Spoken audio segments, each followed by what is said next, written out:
Ma belle-mère a essayé de ruiner mon mariage en volant mon téléphone, mais son plan a échoué, et sa propre fille la poursuit en justice. Je suis une femme de 34 ans, et mon mari, âgé de 37 ans, et moi sommes mariés depuis environ 5 ans. Ma belle-mère était un véritable casse-tête bien avant que nous soyons fiancés. Elle m'a détesté dès notre première rencontre et m'a toujours traité de manière horrible depuis le début, ce qui était totalement inutile. Lorsque mon mari et moi avons commencé à sortir ensemble, elle faisait constamment des remarques sur le fait que notre relation ne durerait pas et qu'il finirait par se lasser de moi.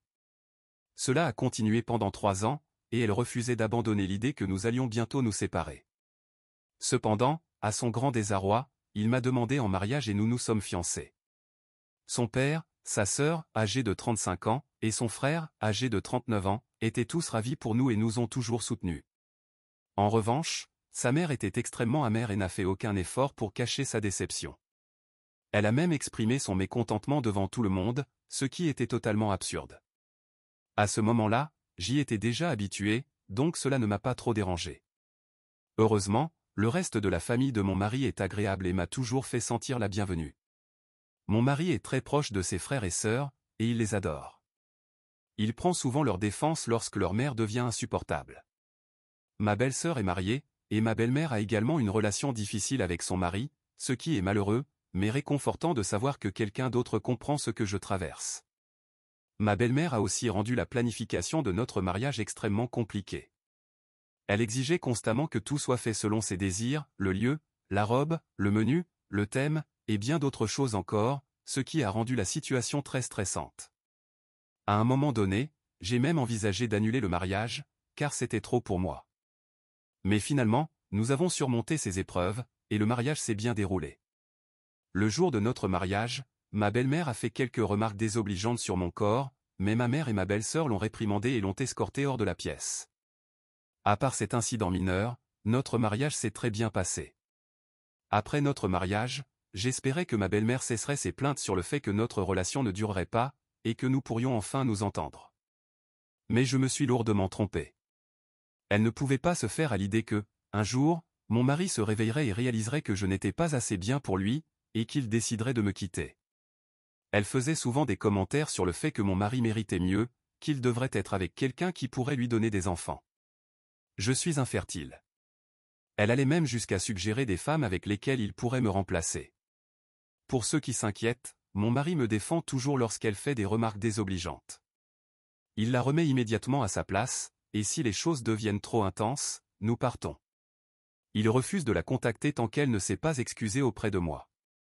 Mon mari m'a même proposé de couper complètement les ponts avec elle si je le souhaitais, mais je ne voulais pas être la raison pour laquelle il n'aurait plus de relation avec sa mère.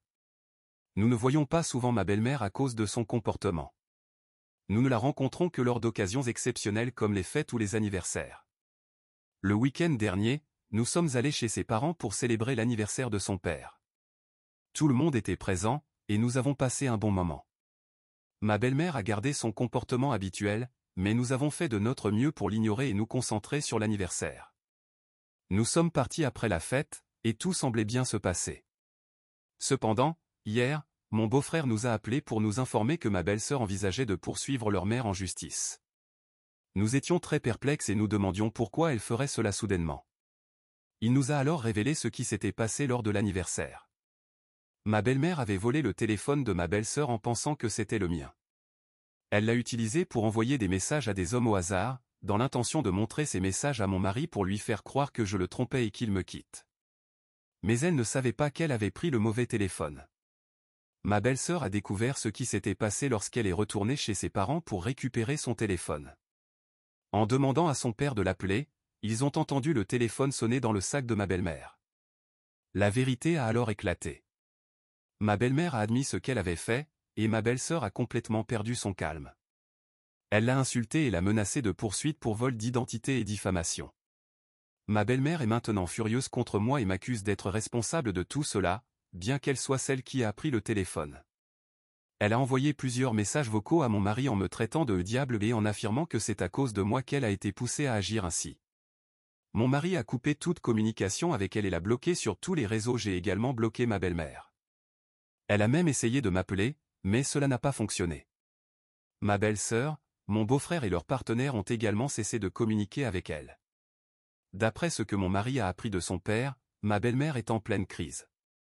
Elle est complètement perplexe face au fait que ses propres enfants puissent se retourner contre elle de cette manière. Elle continue de débiter des absurdités sur la trahison et d'autres folies. Ma belle-sœur prépare une action en justice contre elle pour vol, diffamation et usurpation d'identité. Elle a déjà engagé un avocat, et ils sont en train de planifier une audience au tribunal pour régler ce problème. Ces dernières semaines ont été stressantes, et je suis fier de ma belle-sœur pour avoir eu le courage de poursuivre sa mère en justice. Ma belle-mère s'y attendait depuis longtemps, donc c'est assez gratifiant. Mon mari est également soulagé que son père en ait assez du comportement de sa femme. Il a apparemment menacé de la mettre à la porte. Encore une fois, je me sens mal pour lui parce que c'est un homme si gentil, mais j'espère, pour son bien, que les choses se calmeront bientôt. C'est tout ce que je sais pour le moment. Je vous tiendrai au courant si quelque chose change ou si de nouveaux développements surviennent. Quelques mois plus tard, j'ai décidé qu'il serait une bonne idée de mettre à jour tous ceux qui s'intéressent à ce qui se passe. Ma belle-sœur a emmené ma belle-mère au tribunal. Elles ont finalement trouvé un accord, et ma belle-mère a été contrainte de verser une somme importante à ma belle-sœur pour le préjudice qu'elle lui a causé. Ma belle-sœur a également obtenu une ordonnance restrictive contre sa mère, car elle ne souhaite plus jamais la voir. C'est une situation triste, mais je peux comprendre que n'importe qui en aurait assez du comportement toxique de ma belle-mère après tant d'années. Mon beau-père a également décidé de demander le divorce, car il ne pouvait plus tolérer son comportement. Lorsqu'il lui a remis les papiers du divorce, elle a complètement perdu la tête. Elle les a déchirés, lorsqu'il a tenté de partir, elle a fermé la porte pour l'empêcher de sortir. Il a dû appeler la police, qui est intervenue et l'a fait sortir des lieux. Le divorce a été finalisé il y a environ un mois. Après que mon beau-père l'a mise à la porte, elle a décidé de venir nous voir. Lorsque j'ai ouvert la porte, elle s'est précipitée à l'intérieur en criant. Je jure que mes oreilles ont failli saigner. J'ai essayé de la faire sortir, mais elle a refusé et m'a crié dessus. Elle m'a poussé, ce qui m'a fait tomber au sol et m'a heurté la tête contre notre table. Heureusement, ce n'était rien de grave, mais j'étais inquiète qu'elle tente quelque chose de pire. Mon mari est rentré juste à temps pour la forcer à partir et appeler la police. Elle a été accusée d'agression pour m'avoir blessé, et nous avons obtenu une ordonnance restrictive contre elle. Tous les enfants de ma belle-mère, y compris mon mari, ont cessé de communiquer avec elle et refusent d'avoir tout type de relation avec elle, surtout depuis qu'elle s'est introduite chez nous de force et m'a blessé. Personne ne sait ce qu'elle fait maintenant, et je prie pour qu'elle ne réapparaisse jamais. Depuis qu'elle a été forcée de partir, les choses sont calmes. Nous rendons plus souvent visite à mon beau-père, et notre famille se réunit plus fréquemment, ce qui a été bénéfique. Ma belle-sœur est enceinte, ce qui est très excitant. J'ai hâte d'être tante. Honnêtement, ma belle-sœur devrait poursuivre ma belle-mère, elle est tellement folle qu'elle rendrait les yeux fous normaux en comparaison. Quelqu'un devrait probablement lui réserver une chambre capitonnée dans un asile. J'ai travaillé à réduire mon empreinte carbone. Et comme c'était une belle journée d'été ensoleillée et chaude, j'ai décidé d'étendre mon linge, y compris mes sous-vêtements et soutiens-gorge, sur une corde dans mon jardin. Mon voisin m'a observé et m'a confronté à ce sujet. Elle a crié quelque chose comme « Pourquoi étendez-vous vos sous-vêtements sales dehors ? Vous devriez être consciente que c'est dégoûtant et terrible. Vous devriez avoir honte. Mon fils de 6 ans peut les voir, enlevez-les immédiatement. » J'ai répondu en lui disant que ce que je fais dans mon jardin ne la regarde pas et qu'elle n'aurait pas dû regarder dans mon jardin pour commencer. Depuis ce jour, chaque fois que je la croise, elle me lance des regards méprisants et dégoûtants. Elle a également commencé à colporter des ragots sur moi auprès de nos autres voisins. Je le sais parce que je l'ai entendu en parler. La clôture est assez haute, donc elle a dû faire des efforts pour voir ce que je faisais dans mon jardin. Maintenant que j'y pense, peut-être aurais-je pu utiliser un sèche-linge à la place. Suis-je en tort d'étendre mes sous-vêtements et autres affaires dans mon jardin? Vous n'êtes pas en tort. Étendre des vêtements, y compris des sous-vêtements, à l'extérieur a été une pratique standard pendant des générations. De nombreuses personnes continuent de le faire par beau temps. Le fils de 6 ans de votre voisine ne doit probablement pas se soucier de vos sous-vêtements. C'est entièrement le problème de votre voisine.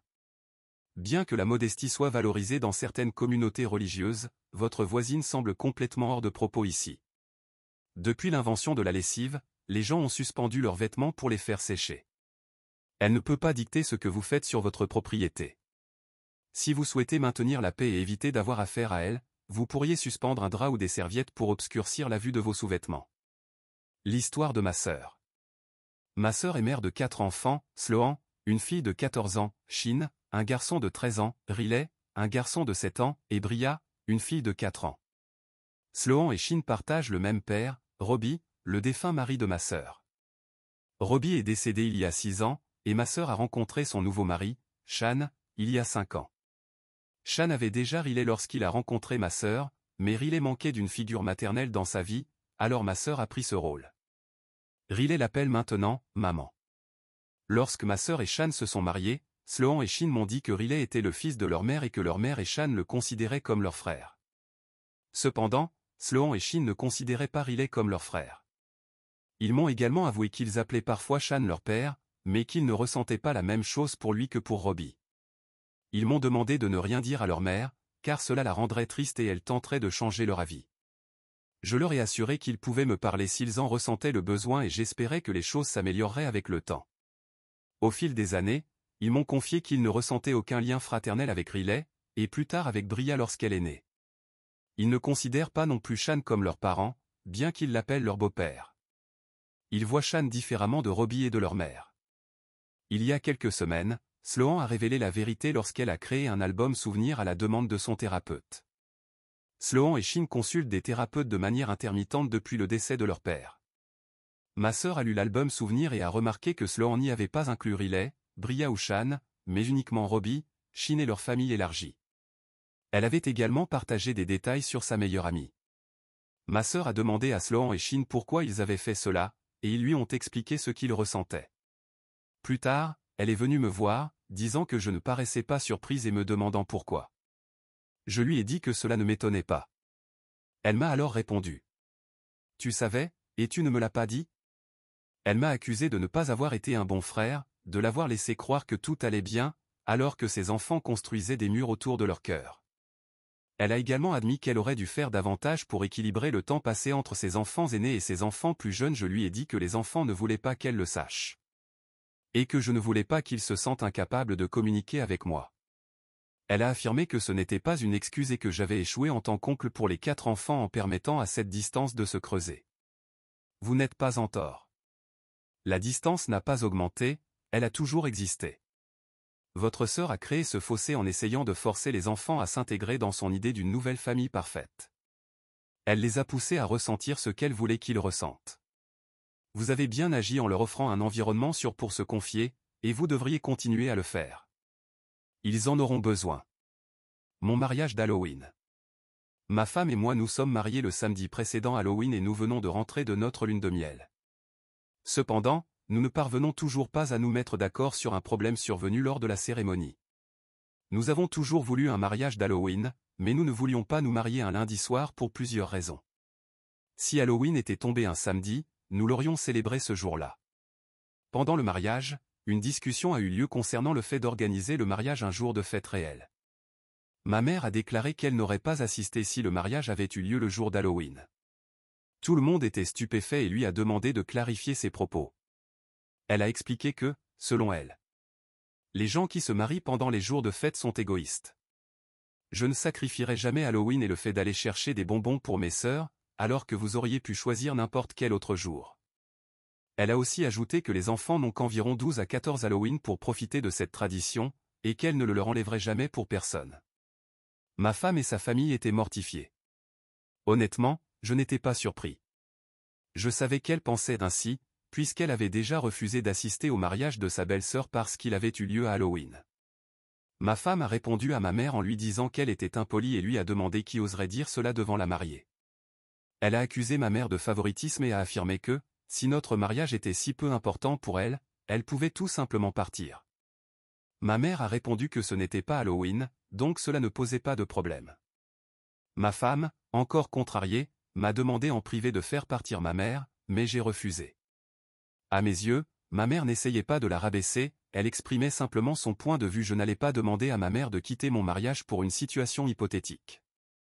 Nous ne nous sommes pas disputés durant notre lune de miel, mais ma femme pense que j'aurais dû demander à ma mère de partir. Vous n'êtes pas en tort.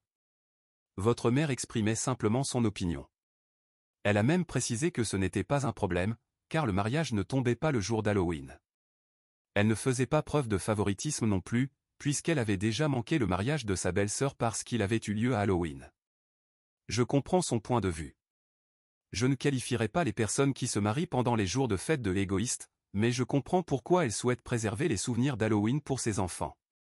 Elle n'essayait pas de vous convaincre de changer la date de votre mariage, elle expliquait simplement qu'elle n'aurait pas assisté s'il avait eu lieu à Halloween. Votre femme a réagi de manière excessive en vous demandant de faire partir votre mère du mariage. C'est une mesure extrême. Votre mère n'a pas été irrespectueuse, elle a simplement été honnête. Merci d'avoir regardé. Si vous n'êtes pas encore abonné, faites-le et activez la cloche de notification pour rester informé d'autres histoires vraies et bouleversantes qui se produisent autour de vous.